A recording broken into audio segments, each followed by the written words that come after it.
Mr. Jerry Vava. What's going on, blood? JTG.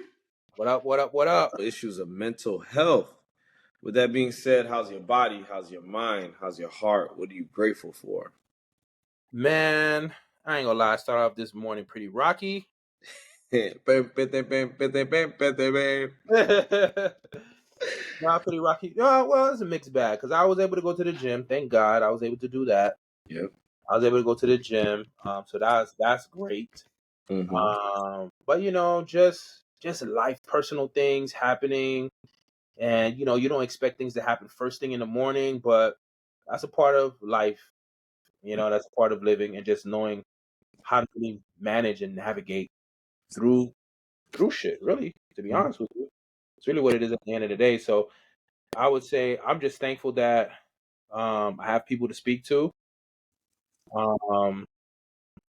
Because that social support is a big thing. When you're going through things, you gotta have that social support. It is key, right? So I'm thankful that I have people to talk to. Let me ask you, is that when you're going through those life is lifing, do you feel like it has a more of effect on your mental or your emotional? Oh, both. Both? Okay. Yeah, both for sure.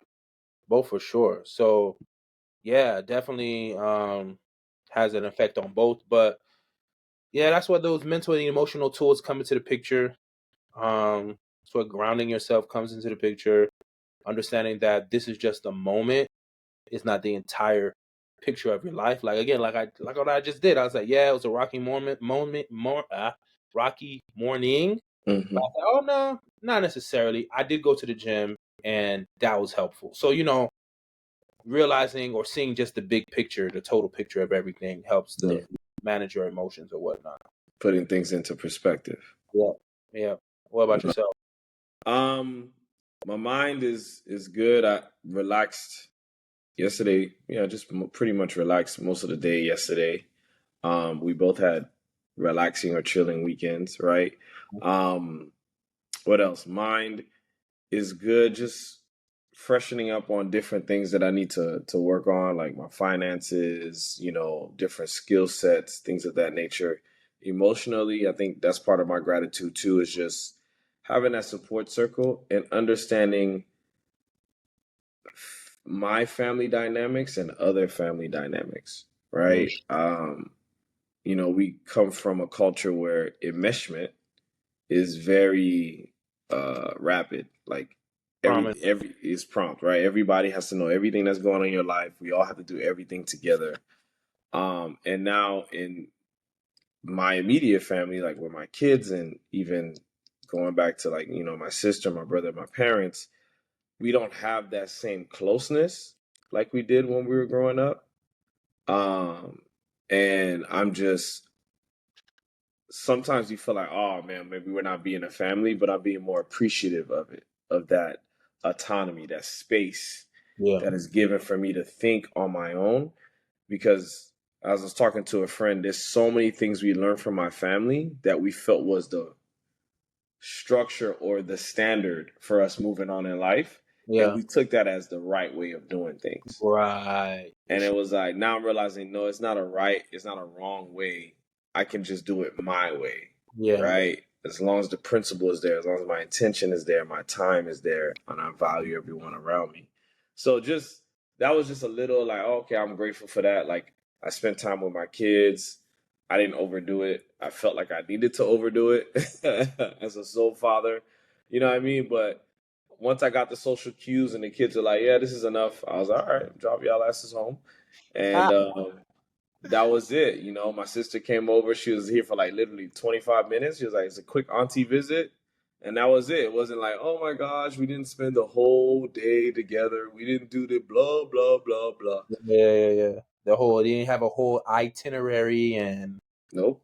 yeah. We literally came, went to the dollar store, bought some chicken wings, went to the park, and that was it. And everybody was happy. Everybody felt content. And I was like, okay, cool. I ain't have to break the bank. I didn't have to get sleeping bags and spend 2 days with each other. Like, I didn't have to overdo it. So That's something that I appreciate. And one thing that I wanted to mention when it came to body, right? The gym, man, like you said, the gym is, I feel like that's the first step in any type of self-care and therapy. I think you mentioned that when we was talking earlier, like the gym just, man, if you can't get your friend, your spouse, or anybody to therapy, just get them to the gym. You know what I mean? Like that that right there just puts so many things into perspective. It's so therapeutic.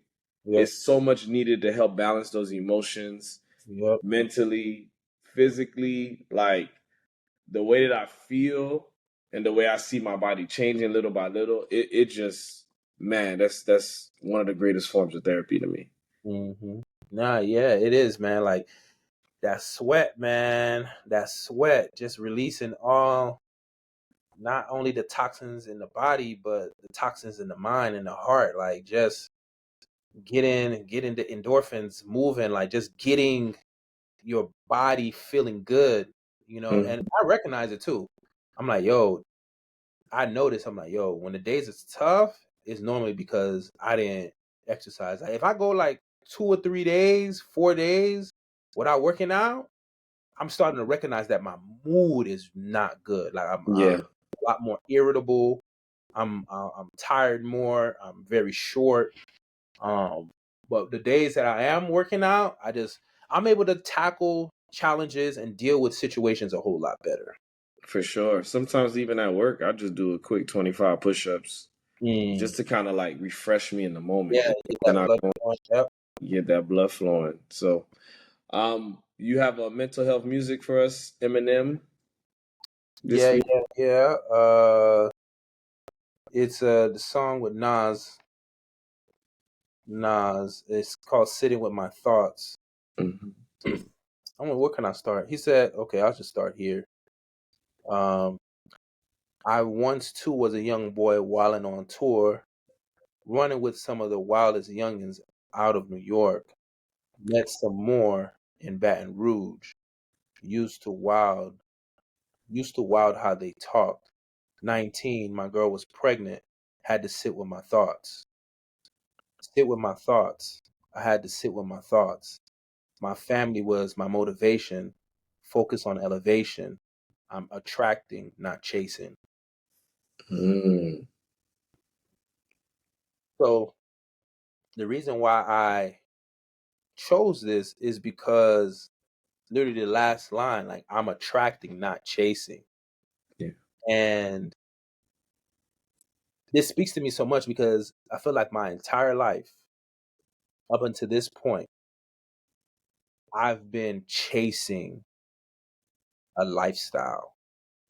I've been chasing acceptance. I've been chasing happiness. I've been chasing those things Mhm. and I haven't necessarily been attracting them. One, and on top of that, I didn't realize that those things were already there. Okay. Wasn't I was just it's kind of like I was overlooking them. I was just like looking like, oh, like, you know, and now I'm starting to see that, oh, okay, like you you have the acceptance. Mhm. You know, the money is there. It's like it's literally there. It's en route. Everything is there. But when you're not content with yourself and when you're always comparing, and then when you always feel as if, man, I'm not where I'm supposed to be at the age of 39 years old, this is when you start to get on that frequency of chasing. But as you chase, you make things worse. But in the same breath, on another side of it, I feel as if me chasing allowed me to open my eyes and see, like, oh, you know, everything's actually there. I didn't even have to be doing all of these things. Mhm. It's right there in front of me already. You ever seen your kids? They both have candy, Hmm. and one is trying to fight for the other's candy, and you have to point out to them, you have the same thing in your bag. Yes. That's what I hear when you're like, "Yo, I was chasing, but you had the same candy in your bag," Hmm. you know. But in the chase, in the amount of energy and power, frustration that it took for you to chase, I felt like you also realize, man, I need to have more appreciation for what I have in my life. For So sure. what caused that change in your thought process? Is it like, what was it? Was it failure? Was it you just being tired? Like, what are some of the things that I guess signal you to, like, hey, maybe look inside your bag 1st? Yeah, that's a great question. Good old quote by Ray Dalio: "Pain plus reflection equals progress." Mm-hmm. That's literally what it is. It's like when I see, oh damn, I got to file for bankruptcy. Oh dang, I got this debt. I got that debt. I got this on. And I'm like, yo, what the fuck? It's like Mm-hmm. shit. Like, look what I've created. Look what I've done. And I just take the time to say, okay, how did I get here? What? And it's not even about necessarily how did I get here, but Mm-hmm. it's also what beliefs am I carrying that made me get here? Because it's literally our beliefs that give us the results in our lives that we get. Mm-hmm. So I had to go into the mainframe and see, like, okay, I'm chasing because when I was a kid, I always felt as if I had to prove something to show people that I'm worthy. Yeah. So literally, I'm working on that belief. It's like, yo, you don't have to prove anything. Mm-hmm. You're already loved. And that's why I said, like, the thing is right in front of me. Is now I'm seeing, it's like, yo, people love you. Like, going through the most challenging time in my life right now, Mm-hmm. I'm seeing people hit me up, so on and so forth. I'm like, oh wow, like people actually do care. Like, I didn't for a long time, and I didn't realize that's how I thought and felt. But I really thought that people didn't care about me. But that's just from my childhood because don't know my father. My mother wasn't in my life. My grandmother was neglectful. The only parent, my grandfather, who I really felt protected me and cared for me, passed away when I was 5 years old. Left my godparents in Chicago. There were other adults that I felt that truly cared for me. So I left them in Chicago when I was about 7. So from age 7 to this point, I've just always felt like, oh, people don't care about me. In order for people to care about me, or in order for me to gain acceptance, I have to overdo it. I have to dehumanize myself and be a robot and be ultra productive and get results and perform and pretend like nothing is wrong with me. Mm-hmm. And now I'm recognized like, in the season where I was like, yo, people actually they checking up on me. They seeing how I'm doing. Like, okay, like I am cared for. So that's when you think about the math from 7 to 30, that's 32 years of abandonment wounds that you have to navigate and work through. Yep. Yep. And to be real with you, I thought that being married, having kids, unconsciously, I thought that that would have solved my abandonment wounds. And a lot of us do that. We think that, oh, once we do this or once we have that, then we're gonna feel better about ourselves. But no, because there's nothing external that's gonna actually make you feel that abandonment wound. It's not gonna do it. That neglect or nothing from the external is gonna do that for you. Mm-hmm. Nothing. It's something that you have to work from within yourself. Wow. Right. So a lot of times what we do is we take these external things that feel as if it's going to solve the problem and it's not. So, so in the words of attraction, now that you're not chasing, how does how would you simply put on how I work on attracting? First things first, and this is something that I did a couple of years ago, is a self inventory. Mm, You have to first see, okay, what am I truly good at? What am I talented in? And one thing that I did, and I've done this a couple of times throughout the years, and I recently did it maybe like 6 months ago or so, mm-hmm, that I messaged several people. I messaged people who are really close to me. I messaged people who are semi close to me, and I just messaged associates, and I just asked them, "Hey, what would you say are my gifts, my strengths, my talents, and limitations?" mm-hmm, So I already have something in my mind that I think like, okay, this is what I'm good at, so on and so forth. But then I want to see the people who are looking on, the people who are watching my movie. What are they seeing? That's a So good when one. I ask them and they be like, and I see there's a trend. I'm like, oh, okay. There's a trend of what people are saying. Like, okay, I'm very disciplined, or I'm very structured, or I'm very strategic, or I'm very empathetic. I'm a good listener. You make people feel safe when they're talking to you. So I was like, oh, okay. So now I'm using that as my fuel. And Mm, I know, okay, whatever situation I'm in, I'm just coming in with these qualities. I don't have to shift and form and take shape to something that I'm not. I'm coming with my strengths and I'm being aware of my limitations. I'm not anchored in them. I'm not focused on them, but I'm aware of them. mhm. So now I'm just moving forward with those strengths. And then it's like, all right, now I'm starting to attract based off of who I am. I'm attracting from my gifts and my strengths. Yeah, it sounds like when you reach out to those people and they give you those qualities that you're great at, and what they notice, like you said, getting a review from the audience as they're watching my movie, it feels like it gives you that confidence to show up in a room to say, I have enough. Yep. And it's like, you know how to fill in the gaps. So, Hmm. for example, a couple of years ago, when I first moved up to Orlando, at the job that I was at, I would have to go on a radio station sometimes and promote the practice. Hmm. So there was a time where it was me, it was another therapist who she had her own thing going on, and then my boss was there as well. So I noticed in that time, I started to feel small. I started to feel small, like, yeah, like they're throwing out all these terms and all these different things. And it's not like I don't know those things, but I don't know. There was a sense of inadequacy.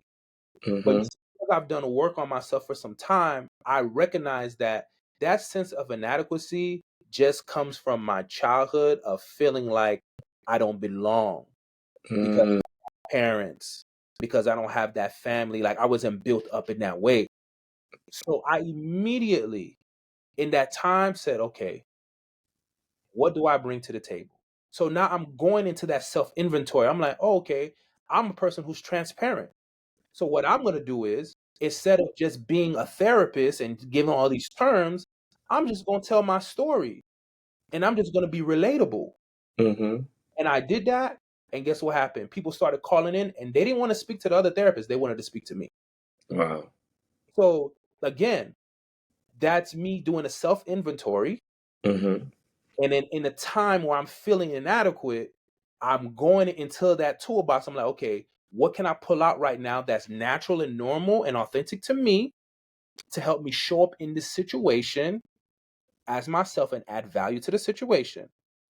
I did that, and then guess what? I attracted clients. Hmm. It's simple math, and I appreciate you breaking it down that way because even as a man, I can only speak from a man's standpoint. It's really hard to feel accepted, right? Because of course, no, I don't want to chase. Shit, I don't even like chasing pussy. You feel me? And I'm a man, right? But it's Yeah. like you want to know that when you're pursuing something that you like, that thing or that person is going to accept you fully. It's Yeah. very hard because we as men been socialized. If you don't have your table, because we always say, what do you bring to the table? If you don't have your table, if you're not performing at a high level at work, at the gym, or wherever in your life, Yep. then you have nothing of value for people to accept you. Yep. But like you said, because you took that self inventory, because you reached out to your associates, your family member, your friends, and they telling you like, "Nah, you're good at this. You're great at this. This is what I can rely on you on." Now I'm like, "Oh, okay. So these are the things that I can know about myself. I can accept about myself." And if I'm sitting in a room, other people who consider me valuable will also accept about me. But Hmm. that energy, that sound wave, those things bounce off each other. Yeah. And the thing about it is, even if the people in the room don't accept that, Hmm. I'm okay because I know, hey, this is me. And at the end of the day, I'm not for everyone. Right. I think we go on an extreme where we feel inadequate, and then when we're not trying to feel inadequate anymore, we think that everybody has to like us and be for us, and it's like that's not reality. So even in the midst of someone not accepting or people not accepting, I'm okay with that because I'm like, yo, look, I'm showing up as me and I've already done the self-inventory. I know this works for me. This is just probably not for you. It's just something when I have my clients. So I just had a client that recently, which I kind of already felt that it wasn't going to be a good relationship between him and I, but he decided to move on. He gave me this whole corporate spiel or whatever in an email. And I was like, yeah, that's fine. Cause I felt it. It wasn't there. And I ain't trip. I was like, yeah, Wait. you. So, buddy, when you said corporate spill, so you telling me he resigned from therapy? Oh wow! What Yeah, sent you a resignation letter? bro. I'm like, okay. I'm like, cool. That's no problem. I'm just not for you. Before, well, actually, in that time, like instinctually, I started to say, like, damn, like, what did I do? Like, and I was like, oh no, it's not me. Right. It's just not a good fit. That's it. Like, it's okay. Like, and it's gonna happen again. That's a part of life, right? But when you're living from the seat of your inadequacies and you're trying to get people to really like accept all of you and you're trying to get everyone to accept you, that's just a dangerous place to be. Well, I mean, this actually leads into our main topic, like you said, being accepted, self inventory, understanding that some things don't really work out and it's okay. Um, the reason why it's a segue into our main topic is very interesting, right? And it's men monogamy, the major impact marriage has on a man's quality of life, right? So it's very interesting because sometimes in marriages, it takes you a time to realize, damn, maybe we're just not a good fit. Mm-hmm. But we have a natural propensity to be like, but we got to make this work. Yeah. Right. So if you could kind of explain why you wanted to bring up the men, the monogamy, and how a marriage really affects the quality of a man's life. Mm-hmm. So I was doing some reading recently. Mm-hmm. It was just showing the not the mishaps, but like the misconceptions of monogamy. Mm-hmm.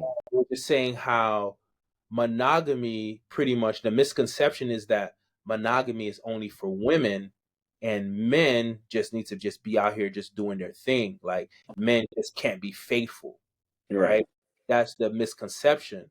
And in the data, it was showing actually that monogamy is just as good for men than it is for women. And it started just giving the reasons as to why.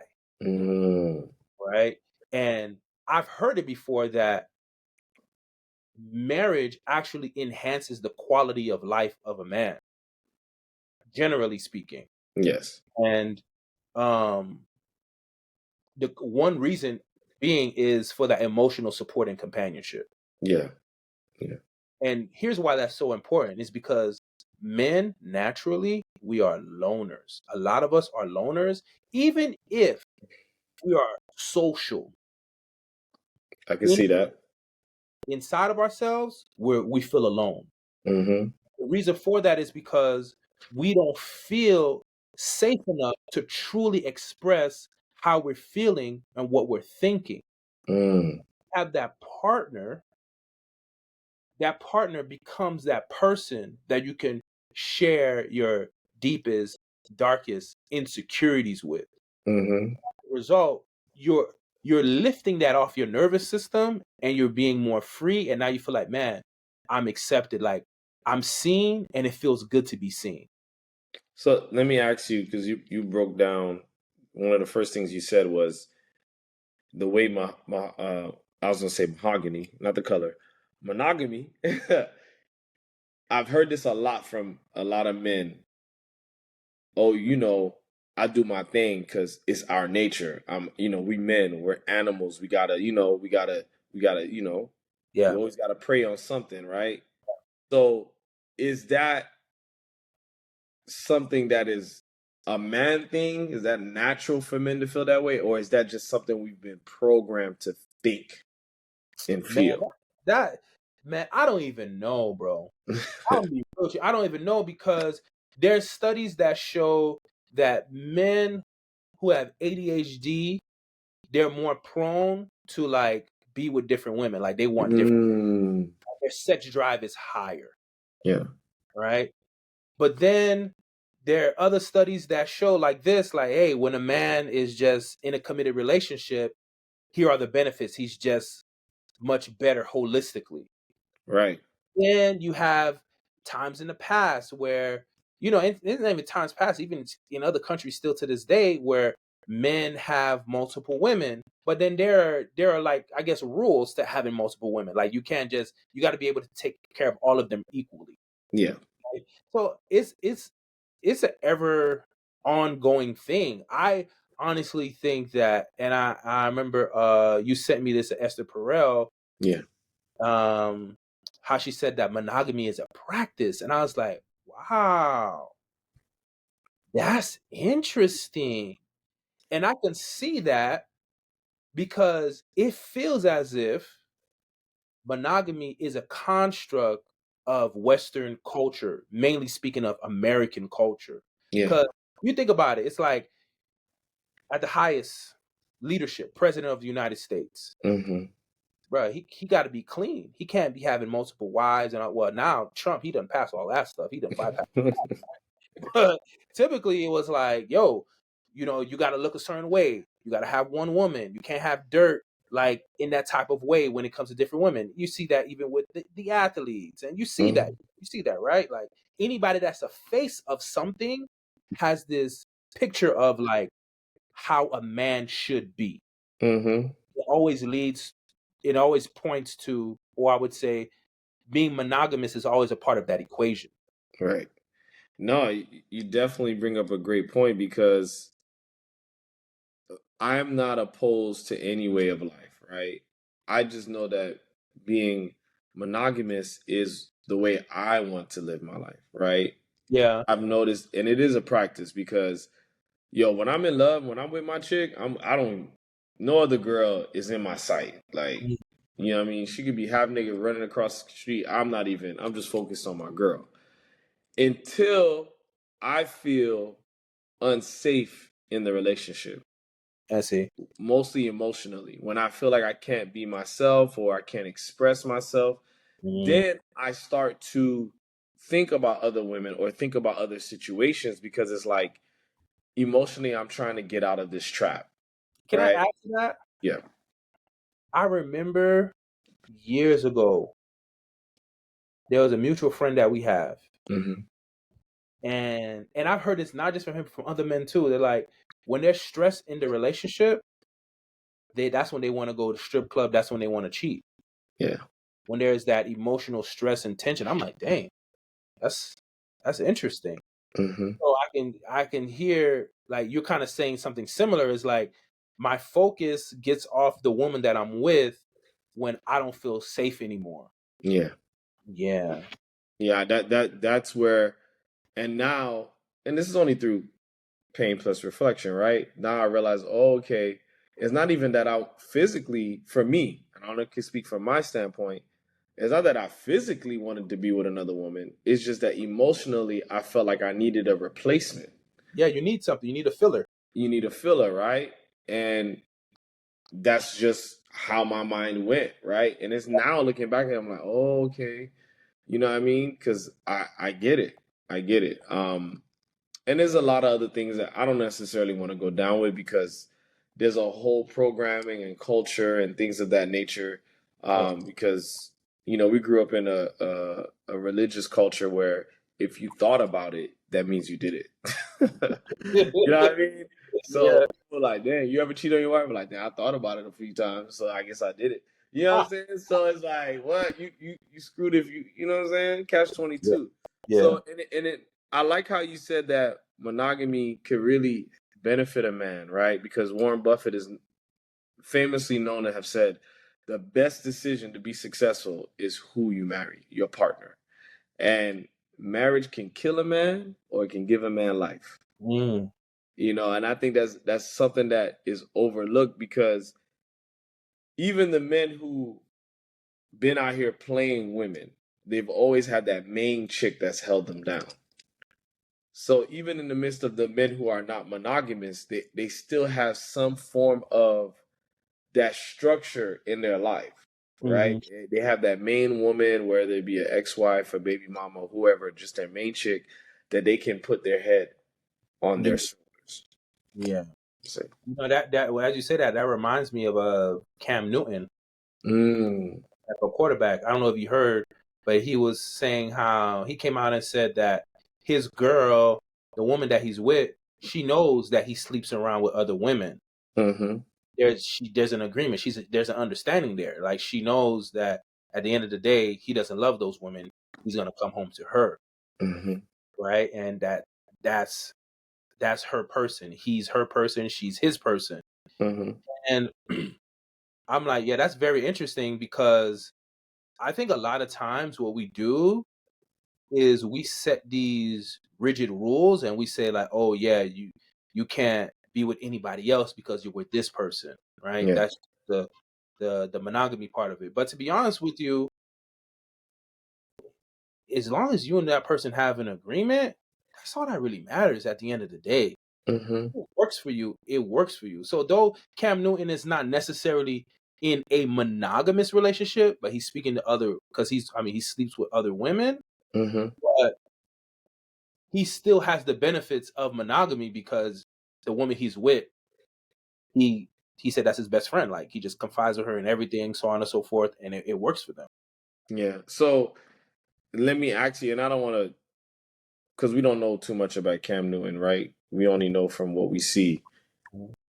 My standpoint is, I get it. It's just the way that I am as a person. Me giving you my body is symbolic of my love, Mhm. right? That's part of my loyalty to my woman. But I think that's why what you said earlier, what some men was like, oh yeah, we're animals, we have the animalistic part of us, like we got to get it off, so on and so forth. So I guess it's how you're viewing the world, like how you're viewing not necessarily the world, but sex in general and partnership. Like, Correct, correct. And I am an animal to my woman. So that's all I'm saying. It's just I don't know if maybe because of the women that I was raised around. Like I've had both perspectives. It's just from a feeling standpoint. I'm feeling got you, yeah. Yeah, my emotions. I Yeah. that's where I'm not. So Nah, the reason I bring that up is because I feel like a lot of women don't consciously walk into that situation like Cam Newton from the onset, oh yeah, right?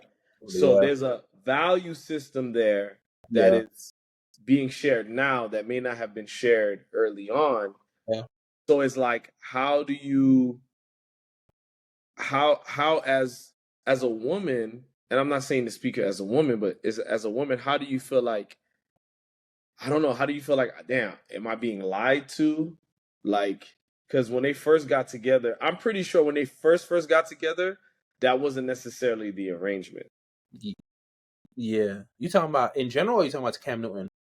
I'm using Cam Newton's situation, but I'm saying in general. Oh yeah, so I, it's again that's not like a 1, 2, 3 thing because let's say for example, you're talking to a woman and when you got together, it was just you and me, ride or die, Bonnie and Clyde. Hmm. But people change down the line. Maybe the man want more. He wants to try something else. So it's like, yeah, you can have the conversation in the beginning, but sometimes there's no conversation to be had in the beginning because that's not where the man was at the time. So in therapy, as in your line of work as an expert, how do you help people maneuver through those changes in core values? Because I feel like when people see that core values are changing, they automatically feel like, oh, we can't be together. Yeah, I know. To be honest with you, it has to be a shared responsibility or a shared want.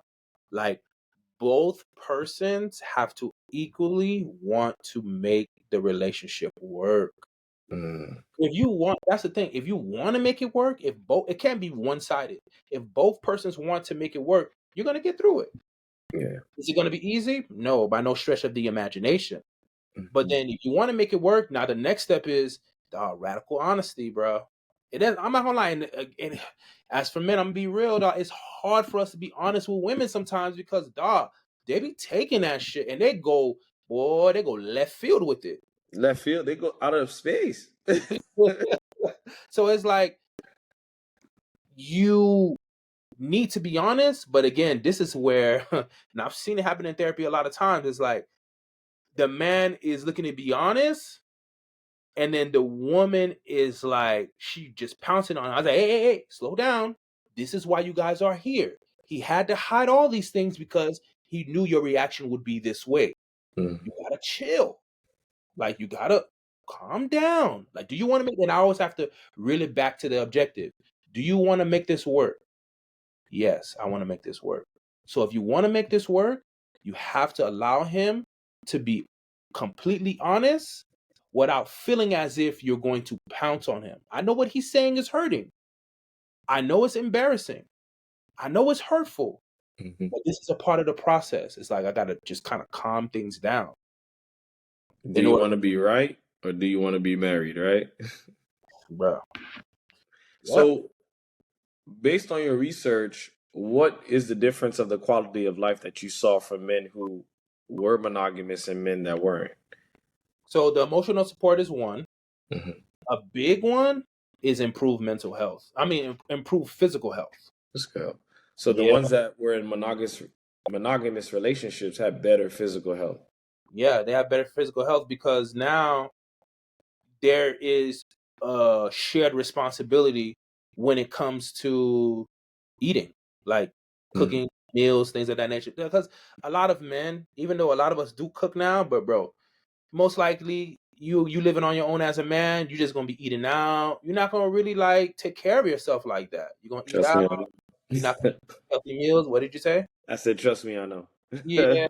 So it's like, but sure. Hey, you're not even bad. You actually cook. You know what I'm saying? But you're more likely to have healthier meals. Yeah. You're more like that because you have that. There's a shared responsibility there. Like it's not all on you. And then I ain't gonna lie, the women are really good at making sure that you get your shit right. I remember what 2023, summer of 2023. Man, I ain't gonna lie, 2023 was a crazy year for me, dog. Summer of 2023, I got diagnosed with type 2 diabetes. And I think my A1C was a 9.1. For those who don't know, like if you're in 6.5, 6.7 range, that's pre-diabetic. Anything above that is diabetic. So I was all the way at 9.1. In 3 months, I got it down to 7.1. And in 6 months, I got it down to 5.5. Doctor was like, whoa, like that's amazing. But the reason I was able to get it down, to be honest with you, was because of my wife. Like she really helped me. Like I'm already a disciplined person, and I'm sure I was gonna do what I needed to do to get it down. Yeah. But me coming home from the gym, already having meals prepared, portioning out my my carbs to make sure I'm not eating over a certain amount of carbs. I got that thing down. Like, and I'm still, I'm still on that chair. It's still not the same. I mean, it's not the same like it was. She's not preparing meals and stuff like that for me anymore. But I was it down because that support. Yeah. Now, when you said physical health, I thought you was talking about erectile dysfunction. Like my dick is gonna work better because I stay in a monogamous relationship. But yeah, all those things, exactly. The food, the exercise, the eating. Is there anything else that like stood out to you from your research that many people who are in monogamous relationships don't realize? Like, is there any other misconceptions that you saw? No, those are like the main ones. Like that's the main one that stuck out to me. A couple of others, I just don't remember it on the top of my head, but that was the main one that stuck out to me. Like when you're in a monogamous relationship, you essentially, and of course, this is not for every monogamous relationship because some people don't need to be in no relationship. They just be by themselves because that relationship is, like you said, marriage can either kill you or give you life. So some of us are dying. Yes. Some of us got to get out. But overall, when you look at the data, it's like marriage, a lot of times it benefits the man's life, benefits your life in so many different ways. I think the thing that really stuck out to me a lot, I was like, wow, that actually makes sense. And I kind of alluded to it earlier, is to be able to have someone to share stuff with. And one of the things that it mentioned in the study was the marriage lowers anxiety and depression for a man. Oh, wow. Yeah.